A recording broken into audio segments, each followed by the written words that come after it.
আত-তাজিরুস সুদুকুল আমিন মান নাবিয়িনা ওয়াস সিদ্দিকিনা ওয়াস শুহাদা।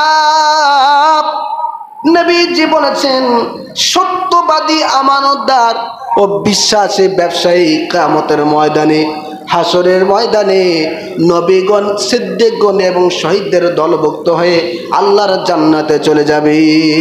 সুবহানাল্লাহ। আরো জোরে বলেন সুবহানাল্লাহ। কাদের কথা বলেছেন? ব্যবসায়ীদের কথা। কাদের কথা? আর ব্যবসার মধ্যেই সবচেয়ে বেশি হালাল এবং হারাম মিশ্রিত থাকে, ঠিক কিনা বলেন? এজন্য নবীজি অন্য কোনো কথা না বলে ব্যবসায়ীদের কথা বলেছেন, আত-তাজিরুস সুদুকুল আমিন মান নাবিয়িনা ওয়াস সিদ্দিকিনা ওয়াস শুহাদা। হে দুনিয়ার ব্যবসায়ীরা, তোমরা শোনো, তোমরা যদি সত্যবাদী, আমানতদার ও বিশ্বাসী ব্যবসায়ী হতে পারো, কিয়ামতের ময়দানে তোমাদের স্থান হবে নবীদের সাথে, সিদ্দিকদের সাথে, শহীদদের সাথে। বলেন সুবহানাল্লাহ। এর জন্য যারা ব্যবসায়ী ভাইরা রয়েছেন, আপনাদেরকে আহ্বান করব, ব্যবসা একটা হালাল জিনিস। কি জিনিস বলেন? একটা হালাল জিনিস। এই হালাল জিনিসটা যদি আপনি আমি ভালোভাবে করতে পারি, তাহলে আপনার আমার জন্যে এই ব্যবসাটাই নাজাতের ওসিলা হয়ে যাবে, ঠিক কিনা বলেন? আর একজন ব্যক্তি ব্যবসা করে না, শুধু নামাজ, রোজা, তাসবিহ, তাহলিল, কোরআন তেলাওয়াত করে, তার ওই আমলে তাকে হয়তো বা আল্লাহর জান্নাতে যাওয়ার ফয়সালা হয়ে যাবে। আর আপনি অত সময় পান না, শুধু ব্যবসা করতেছেন, 5 ওয়াক্ত নামাজ পড়তেছেন, মোটামুটি ইসলামটাকে মানেন, এই ব্যবসার মাধ্যমে হালালভাবে উপার্জন করার কারণে আপনিও আল্লাহর জান্নাতের ফয়সালা পেয়ে যাবেন, ঠিক কিনা বলেন? এর জন্য ব্যবসা করতে হবে খুব হিসাব করে। ব্যবসা করতে হবে কিভাবে? কথা বলুন। হিসাব করে।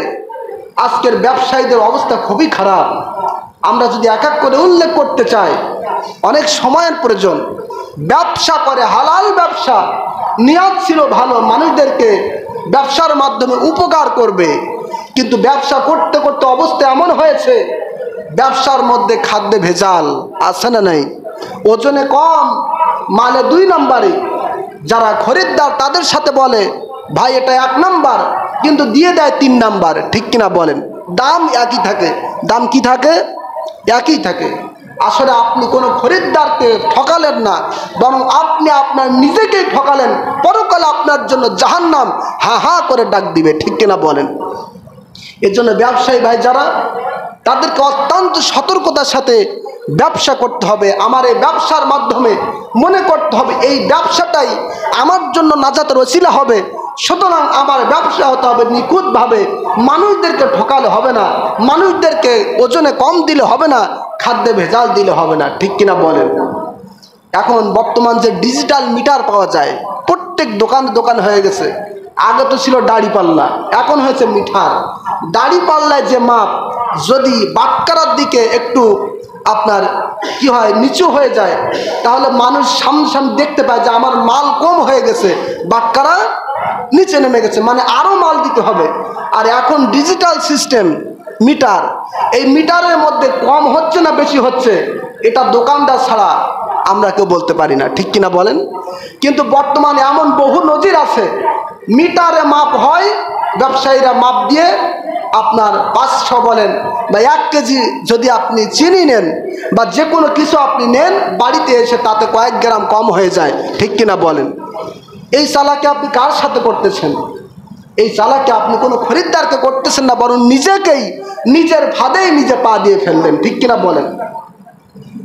দুনিয়ার ব্যবসায়ীরা ভালো করে শুনুন, আপনি সামান্য কয়েক গ্রাম মালের টাকা দিয়ে আপনি বিশাল কিছু করতে পারবেন না, তবে এতটুকু গ্যারান্টি আমরা দিতে পারি, সামান্য কয়েক গ্রাম মাল আপনি খরিদ্দারের কাছ থেকে হারামভাবে আপনি নিয়ে, টাকা বেশি নিয়ে, ওজনে কম দিয়ে আপনি আপনার জান্নাত থেকে বঞ্চিত হয়ে জাহান্নামে চলে যাচ্ছেন, ঠিক কিনা?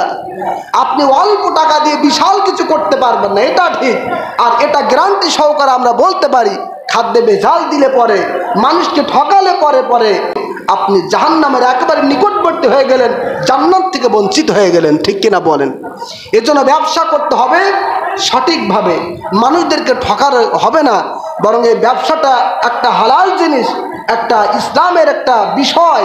এজন্য নবীজি বলেছেন আত্তাজিরুস সুদুকুল আমিন মা'আন নাবিয়্যিনা ওয়াস সিদ্দিকিনা ওয়াস শুহাদা, যারা সত্যবাদী, আমানতদার এবং বিশ্বাসী ব্যবসায়ী তারা কিয়ামতের ময়দানে নবীদের সাথে, সিদ্দিকদের সাথে এবং শহীদদের সাথে আল্লাহর জান্নাতের দলভুক্ত হয়ে যাবে। বলেন সুবহানাল্লাহ।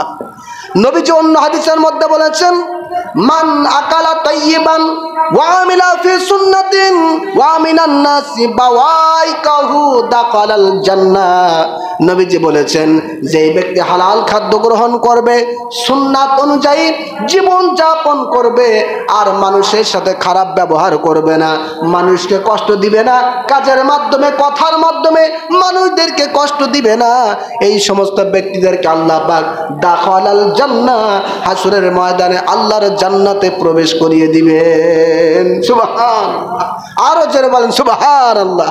তাহলে হালাল খাদ্য গ্রহণ করতে হবে, সুন্নাত অনুযায়ী আমল করতে হবে, মানুষদেরকে কষ্ট দিলে হবে না। এই তিনটি আমল যদি ঠিক থাকে, নবীজি বলেছেন দাখালাল জান্নাহ, ওই ব্যক্তি আল্লাহর জান্নাতে প্রবেশ করবে। সুবহানাল্লাহ। সুতরাং আসুন আজকে আমরা যে খুতবার মধ্যে হালাল এবং হারাম সম্পদ সম্পর্কে যে আলোচনা আমরা শুনলাম, এই আলোচনা থেকে আমরা যেন আমাদের বাস্তব জীবনে আমল করে জীবন জিন্দেগি গঠন করতে পারি, সেই তৌফিক আল্লাহ পাক আমাদের সকলকে দান করুন। বলেন আল্লাহুম্মা আমিন আমিন। ওয়া আখিরু দাওয়ানা আলহামদুলিল্লাহি রাব্বিল আলামিন।